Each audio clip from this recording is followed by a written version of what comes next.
සමහරු ඉන්නවන්නේ සල්ලි ගත්තාම අපව දෙන්නේ නැහැ. හැම එකක්ම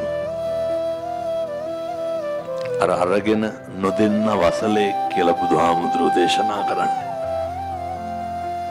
පින්නතුනේ කාගේවත් කිසිම දෙයක් ඔය දැන් මෙතන ණය දෙන සමිතිය පිළිටුවොත් ඕකටත් බැඳෙනවන්නේ. මිනිස්සු හරි රුචි ණය ගන්න. ඔය කාලයවත් පින්නතුනේ කිසිම දෙයක් අර හොරකම් කරන්න එපා. ඒ කිසිම දෙයක් වංචා කරන්න එපා. මේ සංසාරේ මේවා මොන විදිහට ගෙවන්න වෙන අකුසල්ද කවුද දන්නේ? මිනිස්සුන්ට මේ අනවජ්ජන සුඛය කියන එක තියෙන්න ඕනේ.